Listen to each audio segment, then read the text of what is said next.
రొట్టెను నేనయ్యా వీరు యేసయ్యా నీ చేతిలో రొట్టెను నేనయ్యా వీరు యేసయ్యా వీరు యేసయ్యా ఆశీర్వదించు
యేసుతో నూతన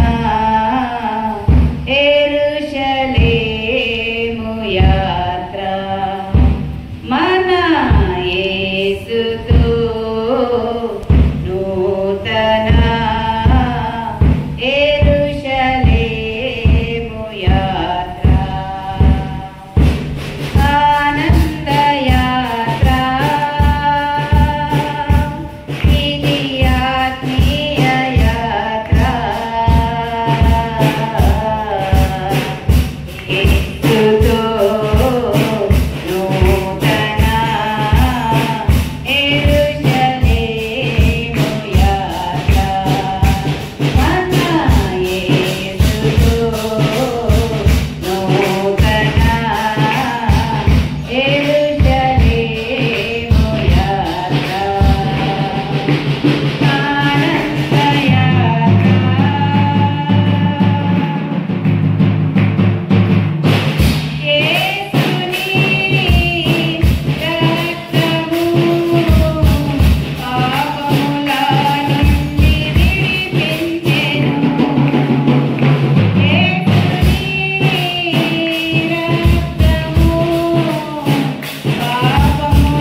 ಪ್ರೀತಿಸುವೆ ಯೇಸು ರಾಜ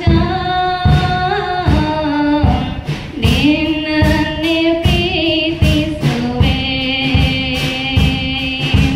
ಪ್ರೀತಿಸುವೆ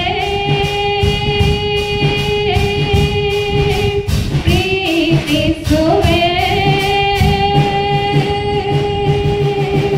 ಪ್ರೀತಿಸುವೆ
సువార్త 4వ అధ్యాయము మొదటి వచనం 2వ వచనం చదువు.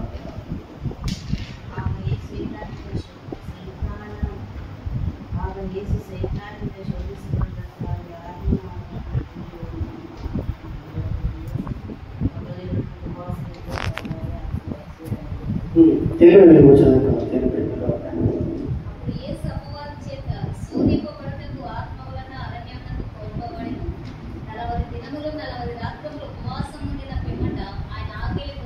నలభై రాత్రులు 40 పగళ్ళు ఉపవాసం ఉన్న తర్వాత ఆయన ఆకలి కొని ఉన్నట్టు.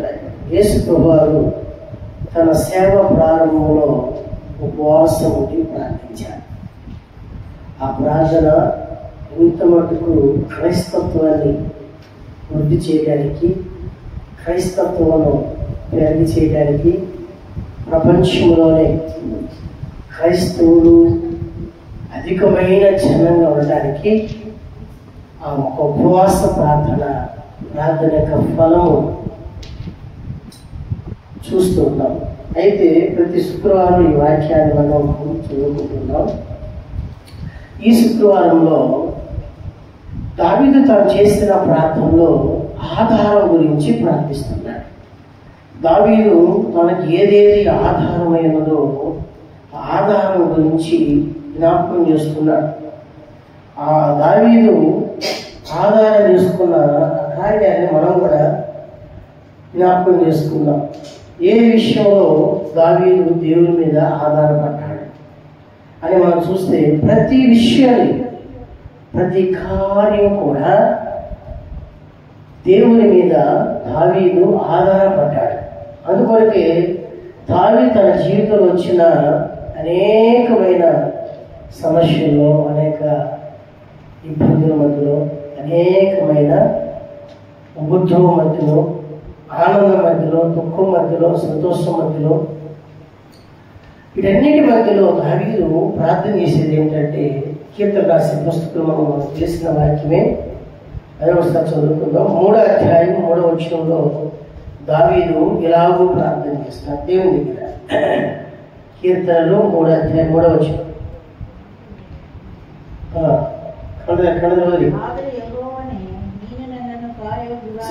ನನಗೆ ನನ್ನನ್ನು ಕಾಯುವ ಗುರಾಣಿಯಾಗಿದ್ದಿ.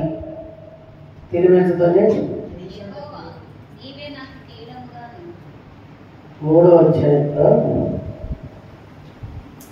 3వ అధ్యాయం 5వ వచనం. 3వ అధ్యాయం 5వ వచనం. యెహోవా నాకు ఆధారము అని. ఎలుగెత్తి నేను యెహోవాకు మొరపెట్టినప్పుడు ఆయన తన పరిశుద్ధ పర్వతం నుండి నాకు ఉత్తరం ఇచ్చాడు. 4వ వచనం చదువుకున్నాం. కీర్తనలు 3వ అధ్యాయము 5వ వచనంలో దావీదు అంటున్నాడు,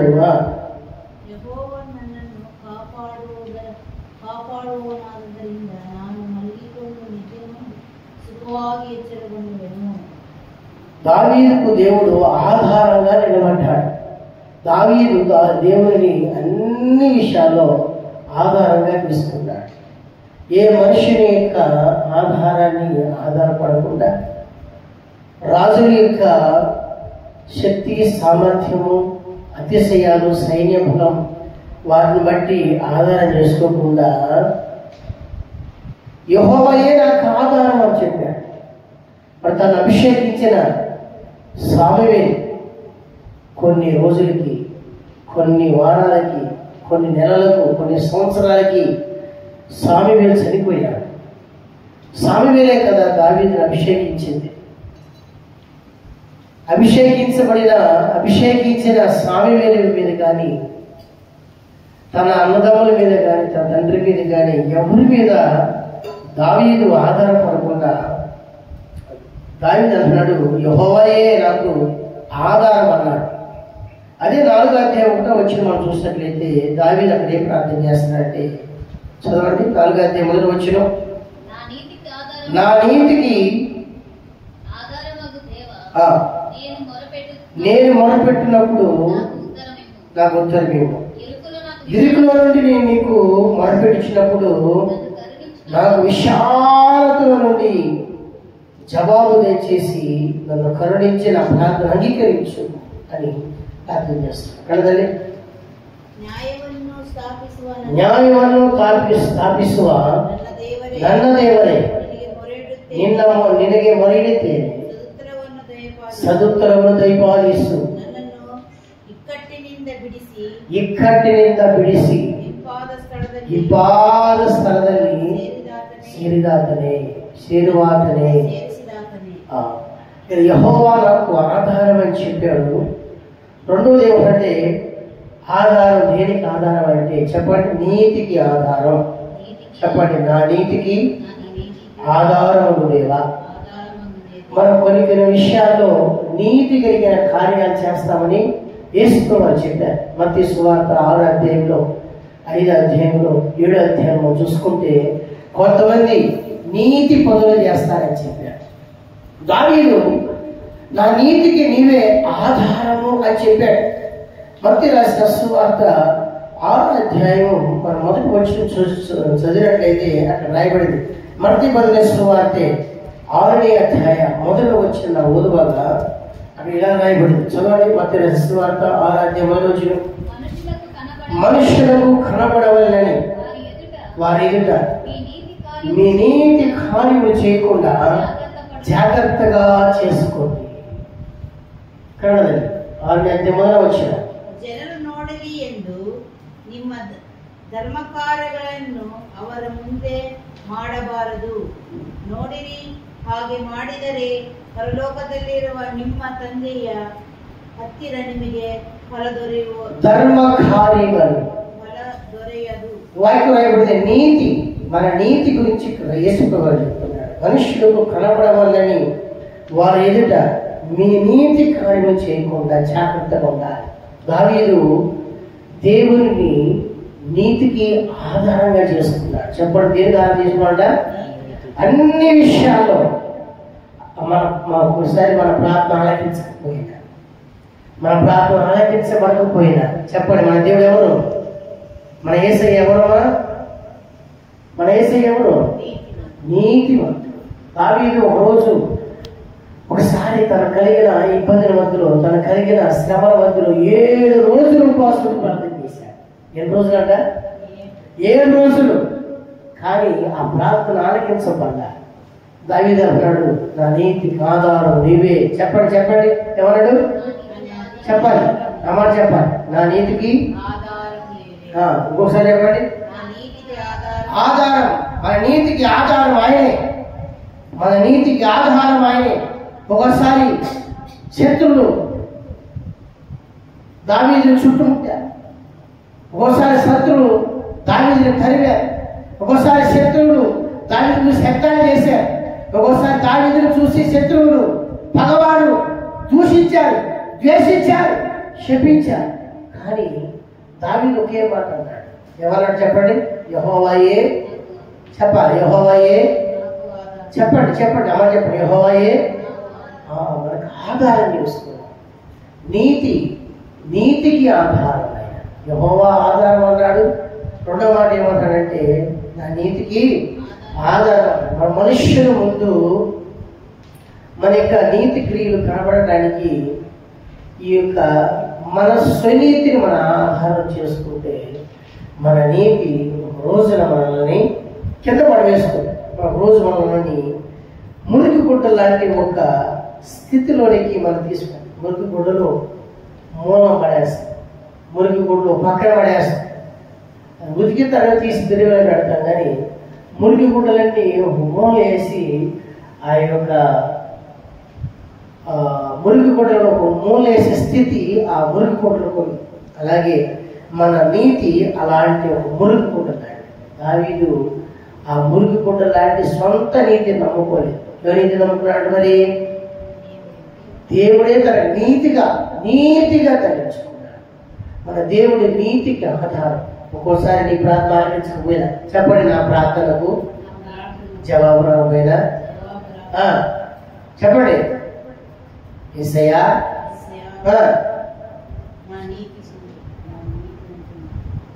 మొగ్గులు నా ప్రార్థన కోసం ఆలకించకపోయినా నా దేవుడు నాకు నీతికి ఆధారం. చెప్పండి నా ప్రార్థన గట్టి చెప్పండి, ఏం భయపడతారు. నా ప్రార్థన సమయంలో కొన్ని సమయాల్లో ఆలకించబడకపోయినా నా నీతికి ఆధారం అయినాయి, నా ప్రార్థనకు ఆధారం అయినాయి, నా రోగాలు స్వస్థపరచడానికి ఆధారం అయినాయి, నా బలహీనత తీసేందుకు ఆధారం, నా నీతికి ఆధారం అయినాయి. ఈ విధంగా ప్రతి విషయంలో దావీదు దేవుడి మీద ఆధారపడిన వ్యక్తిగా ఉన్నాడు. నీతికి ఆధారం. నేను ఇంత చేసినాను కదా, నాకెందుకు చేయలేదని యొక్క ఆ స్వనీతి అనేది దావీదులో రాకుండా తాను కాపాడుకున్నాడు. నీతి అనే వస్త్రాన్ని దావీదు ధరించుకున్నాడు. దేవుని యొక్క నీతి అనే వస్త్రాన్ని దావీదు ధరించుకున్నాడు. అందుకొరకే దావీదు ఏ విషయంలో కూడా కలవరపడలేదు. దేవుని యొక్క నీతిని ఆధారం చేస్తున్నాడు కాబట్టి అతడు కలవరపడలేదు. అందుకొరకే 40వ కీర్తన మొదటి వచనంలో అంటున్నాడు, నా ప్రార్థన ఆయన ఆలకించకపోయినా సరే సహనంతోనే కనిపెడతానని చెప్పాడు. చదవండి కీర్తన రాసిన పుస్తకం. యెహోవా కొరకు నేను సహనంతో, ఎందుకంటే నీతికి ఆధారమైన దేవుని మీద ఆధారపడ్డాడు కాబట్టి అతను సహనంతో కనిపెట్టుకున్నాడు. చెప్పండి, ఎందుకు కనిపెట్టుకున్నాడా? సహనం. నా నీతికి నీ నీతికి ఆధారంగా దేవుడు చేసుకుంటే నీకు నాకు సహనంతో నిలబడటానికి ప్రభు సహాయం చేస్తాడు. అయితే కొన్ని విషయాలు రాయబడి మనం ఏ విషయం మీద దేవుని మీద ఆధారపడాలనే విషయం గురించి వాక్యం రాయబడుతుంది. చూడండి, దేవుని వాక్యం చదువుకుందాం. అదే కీర్తన రాసిన పుస్తకం 22వ అధ్యాయం మనం చూసినట్లయితే అక్కడ ఇలా రాయబడి, కీర్తన రాసిన పుస్తకం 22వ అధ్యాయము 10వ వచనం దావీదు భక్తుడు ఇలాగ ప్రార్థన చేస్తున్నాడు. 22:10 గర్భవాసినైనా మొదలుకొని నాకు ఆధారము నీవే. దావీదు ఏం చెప్తాడంటే, నా తల్లి గర్భం నన్ను ధరించినప్పటికీ అప్పటి నుండి నువ్వే నాకు ఆధారం. ఎంత లోతైన మాట ఇది అంటే, నా తల్లి గర్భంలోనికి నేను పడటానికి కూడా నువ్వే ఆధారం. నా తల్లి గర్భం నన్ను నా తల్లి గర్భం ధరించడానికి కూడా నువ్వే ఆధారం అని దావీదు తన యొక్క ఉద్దేశపూర్వకంగా మాట్లాడుతున్నాడు. నా అంతా నేను పుట్టలేదు అని చెప్తున్నాడు. అందుకొరకు తన లేఖనాల్లో, తన పత్రికల్లో, తన యొక్క పుస్తకంలో, తన యాత్ర కీర్తనలో పాడుతున్నాడు, నీ కూర్చుండుట నీ లేచి ఉండుట బాగుగా ఎరిగి ఉన్నావు, నన్ను చూచువడా నిత్యం కాచువడా, నన్ను చూచువడా నిత్యం కాచువడా, పరిశోధించి తెలుసుకున్నావు, చుట్టూ నన్ను ఆవరించావు, పరిశోధించి తెలుసుకున్నావు, ఆవరించావు, పిండమునై ఉండగాని కన్నులకు మరుగై ఉండాలేనయ్యా, పిండమునై ఉండగాని కన్నులకు మరుగై నేనుండాలేనయ్యా,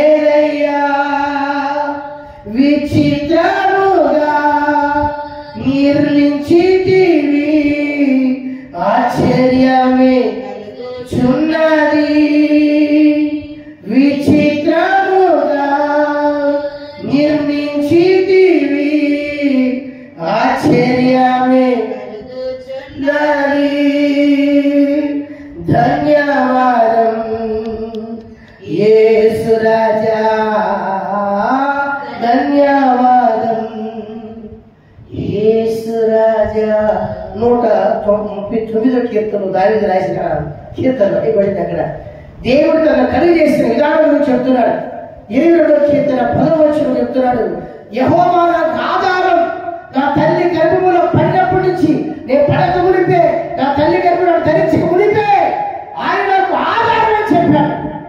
అందుకని 139వ కీర్తన 11వ వచనం చూసినట్లయితే, నా అంతరంగంలోనే కలిగి చేశావు, నా తల్లి గర్భంలో నిర్మించిన వాడు నీవే, నీవు నన్ను కలిగి చేసిన విధానం చూడగా భయమును ఆశ్చర్యం నాకు పుట్టుచుందని చెప్పి దావీదు తన జీవితంలో తన ఆధారపడి ఉన్న దేవుని గురించి గొప్పగా మాట్లాడుతున్నాడు. అందుకొరకే అందరి బట్టి నేను నీకు కృతజ్ఞత స్తుతులు చెల్లించుచున్నాను, నీ కార్యములు ఆశ్చర్యములు, ఆ సంగతి నీకు బాగుగా తెలిసి ఉన్నది అని దావీదు దేవుని శరీరంలో ప్రార్థన చేస్తున్నాడు. దావీదు దేవుని నీతిని ఆధారం చేసుకొని తను బ్రతుకుతున్నాడు.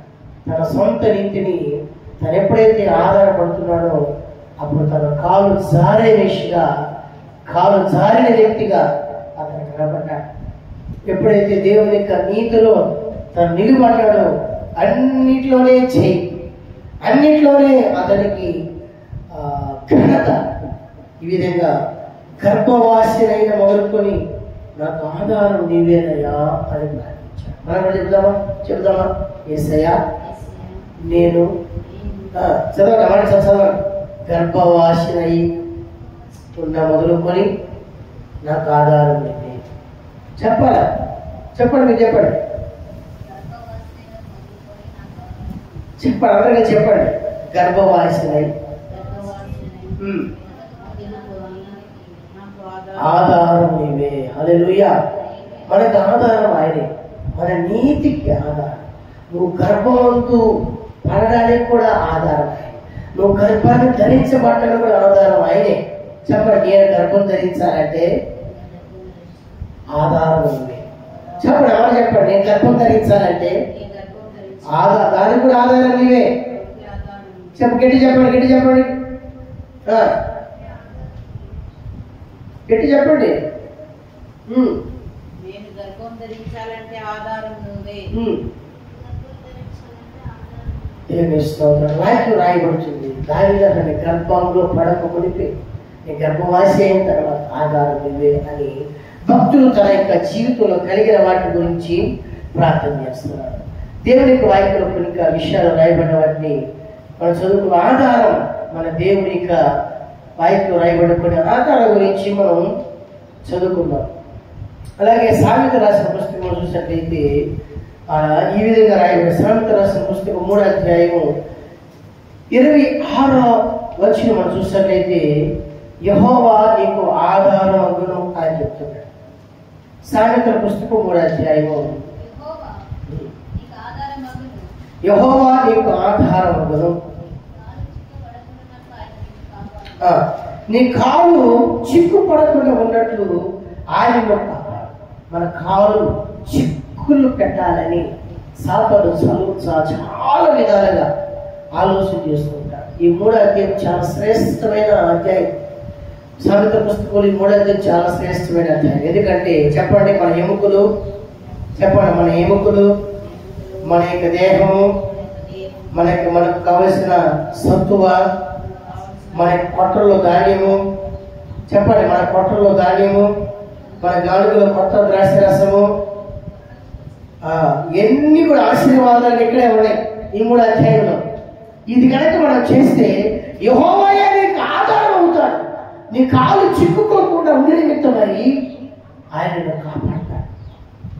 3వ అధ్యాయము మనం 5, 6, 7, 8 వచనాలు చదువుకుంటూ వస్తే అక్కడ రాయబడిన 5వ వచనంలో నీ సుబుద్ధిని ఏం చేసుకోవద్దు, ఆధారం చేసుకోవద్దు.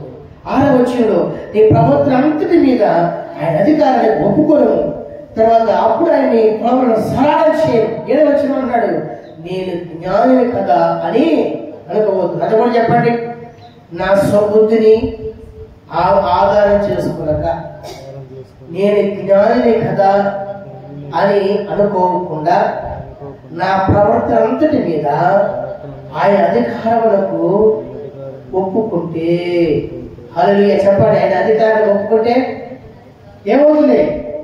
అది కూడా చెప్పండి. ఎముకలు. ఇక్కడ చూపించాడు ఎముకలు, దేహము, కొట్లు, గానుగులు, నిండి, పొర్లి, పారుతాయి. దేహంలో ఆరోగ్యం, ఎముకల్లో సత్తువ. హల్లెలూయా. ఈ విధంగా మనం చేయాలని చెప్పాడు అన్నమాట. ఈ విధంగా చేస్తే యెహోవా నీకు ఆధారం అవుతాడు.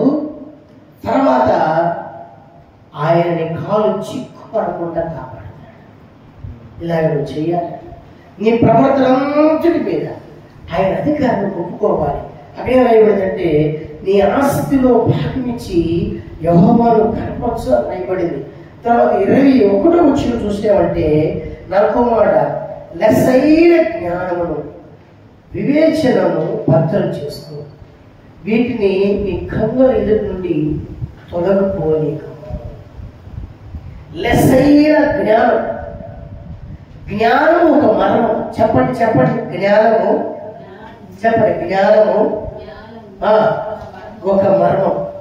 ఇది ఎన్న మర్మం? ఇది జ్ఞానం ఒక మర్మం. చెప్తాను మీకు ఎన్న మర్మం. ఇది జ్ఞానము అనేది ఒక మర్మం.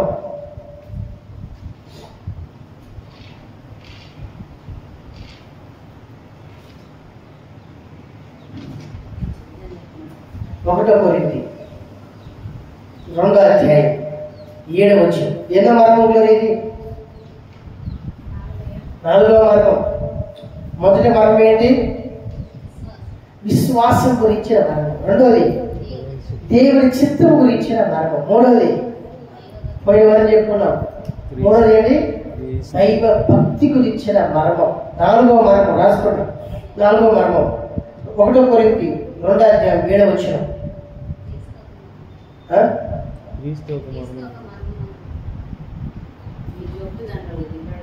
1 కొరింథీ 2వ అధ్యాయం 7వ వచనం చదవండి.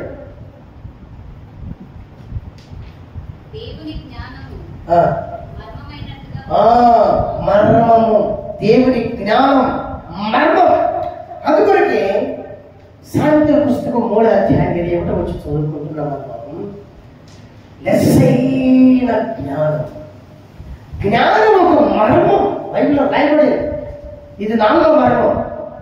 మొదటిది దేవుని యొక్క ఆయన మీద ఉంచిన విశ్వాసం మర్మం. రెండోది ఆయన చిత్తం గురించిన మర్మం. మూడవది ఆయనకు ఆయన ఎదుట మనకున్న భక్తి మర్మం. 4వది రాయబడింది జ్ఞానం. జ్ఞానమైన దేవుని యొక్క మర్మం. దేవుడు జ్ఞానమై ఉన్నాడు. ఆ జ్ఞానం మరుగు చేయబడింది. చెప్పండి, దేవుడు ఏమైనాడ? జ్ఞానమై ఉన్నాడు. దేవుడు ఏమైనాడు? జ్ఞానమై ఉన్నాడు. ఆ జ్ఞానం మరుగు చేయబడింది.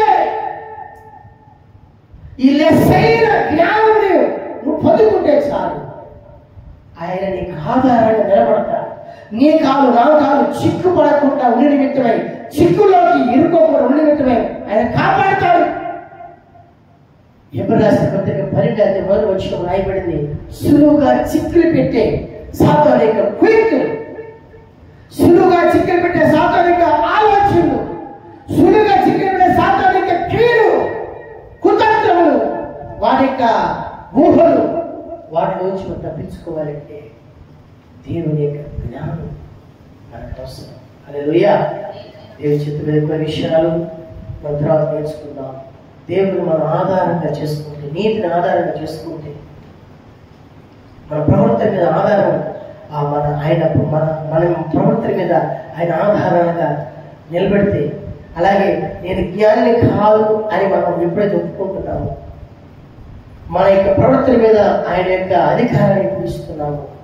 దేవా నీవే నాకు నీతికి ఆధారం అని ఎప్పుడైతే దేవుని దగ్గర మనం సమర్పించుకున్నామో, అప్పుడే ఆయన నిన్ను నన్ను చిక్కులోనికి చిక్కుకోలేకుండా మనల్ని కాపాడతాడు. ఆ విధంగా ప్రభు మనల్ని మార్చును గాక.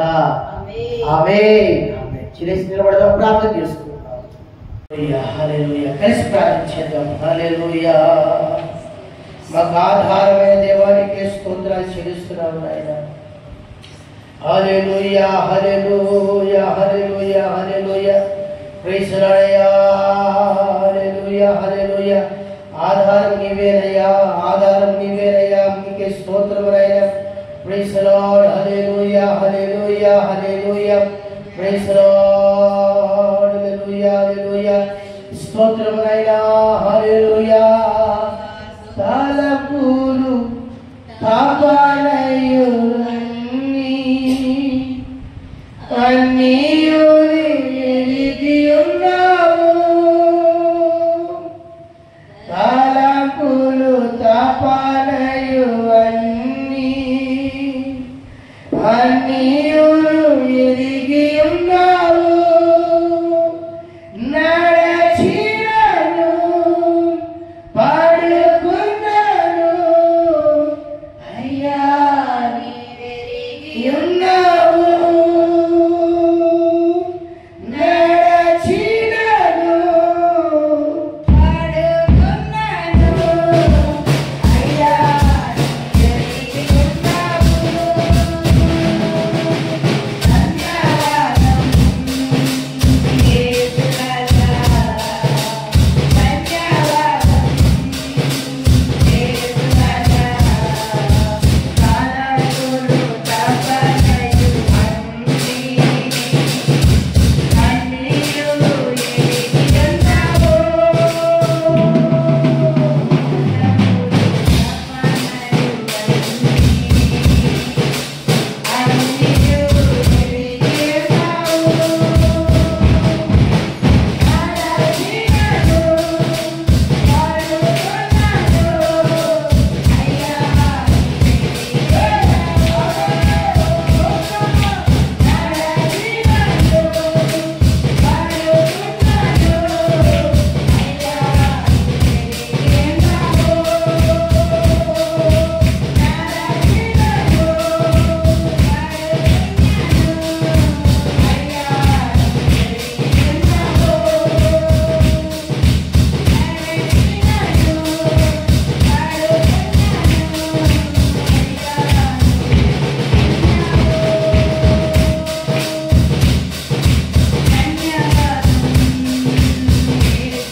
నన్ను చూచువాడా,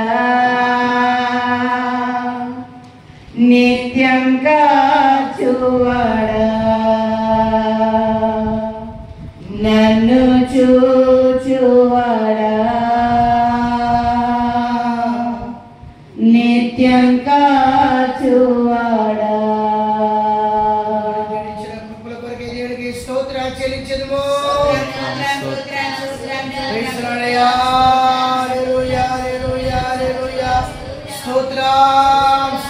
ప్రార్థన చేసుకుందాం.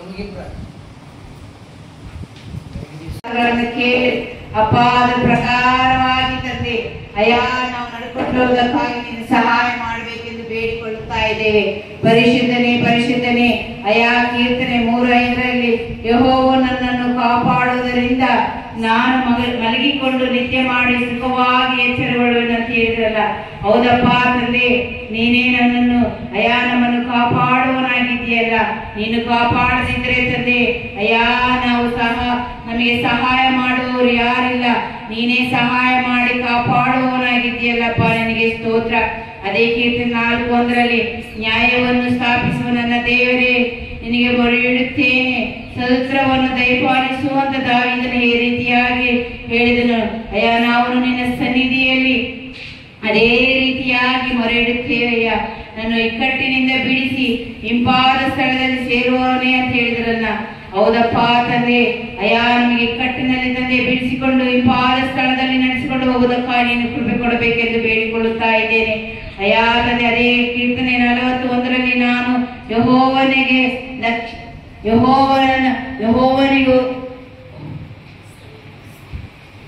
ಯೆಹೋವನಿಗೆ ರಕ್ಷಿಸಿದರೆ ನಿರೀಕ್ಷಿಸುವೇನು ಅಂತ ಹೇಳಿದ್ರಲ್ಲ. ಅಯ್ಯಾ ನಿನಗೆ ಸ್ತೋತ್ರ. ಅಯ್ಯಾ ತಂದೆಯ ವಾಕ್ಯಗಳನ್ನು ತಂದೆ ನನ್ನ ಜೀವಿತದಲ್ಲಿ ನಮ್ಮೆಲ್ಲರ ಜೀವಿತದಲ್ಲಿ ನಡೆಸಿಕೊಂಡು ಹೋಗಬೇಕೆಂದು ನಿನ್ನ ಬೇಡಿಕೊಳ್ಳುತ್ತಾ ಇದ್ದೇವೆ. ಪರಿಶುದ್ಧನೇ ಬಲವಾದ ತಂದೆಯೇ, ಅಯ್ಯಾ ನಿನಗೆ ಸ್ತುತಿ ಸ್ತೋತ್ರಗಳನ್ನು ಸಲ್ಲಿಸುತ್ತಾ ಇದ್ದೇನೆ. ಈ ವಾರದಲ್ಲಿ ತಂದೆ ಅಯ್ಯಾ ಈ ವಾರದ ಬರುವಾರವರೆಗೂ ತಂದೆ ನಮ್ಮೆಲ್ಲರನ್ನ ಕಾದು ಕಾಪಾಡಬೇಕೆಂದು ಬೇಡಿಕೊಳ್ಳುತ್ತಾ ಇದ್ದೇವೆ. ಅಯ್ಯಾ ಈ ಶುದ್ಧೀಕರಣ ಕೂಡದಲ್ಲಿ ತಂದೆ ಈಗ ಕೂಡದಲ್ಲಿ ತಂದೆ ಸಾಯಂಕಾಲ ಮಾಡುವ ಪ್ರಾರ್ಥನೆಯಲ್ಲಿ ತಂದೆ ನೀವೇ ಜೊತೆಗಾರನಾಗಿದ್ದು ನಡೆಸಿಕೊಂಡು ಬರಬೇಕು. ಇನ್ನ ಸಾಯಂಕಾಲ ಹೆಚ್ಚಾದ ರೀತಿಯಲ್ಲಿ ಅಯ್ಯಾ ನಿನ್ನ ಮಕ್ಕಳೆಲ್ಲ ಸೇರುವುದಕ್ಕಾಗಿ ನೀನು ಕೃಪೆ ಕೊಡಬೇಕು. ಅಯ್ಯಾ ಅವರೆಲ್ಲರ ತಂದು ನೀನು ಮಾತಾಡಬೇಕೆಂದು ಬೇಡಿಕೊಳ್ಳುತ್ತಾ ಇದ್ದೇನೆ. ದಾಸ ನಿನ್ನ ಕೈಲೊಪ್ಪಿಸಿದ ಬಂದವರ ತಂದೆ ಬಂದವರೆಲ್ಲರೂ ನಿನ್ನ ಕೈಲೊಪ್ಪಿಸಿದ ಯೇಸುವಿನ ಮುದ್ದಾದ ನಾಮದಲ್ಲಿ ಬೇಡುತ್ತಿದ್ದೇನೆ ತಂದೆ. ఆమేన్. స్తోత్రం స్తోత్రం స్తోత్రం. మన తండ్రి అయిన యెహోవా యొక్క ప్రేమయు మన ప్రభువైన యేసుక్రీస్తు వారి యొక్క కృపయు పరిశుద్ధాత్మని అన్యోన్య సహవాసము చేరొచ్చిన మనకు అలాగే సాయంకాలం కూడికు రేపు కూడికు ఆదివారం కూడికలకు సదాకాలము మనకు ఆధారమైన నడిపించి కృప చూపించి నడిపించును గాక. ఆమేన్. హల్లెలూయా. హల్లెలూయా.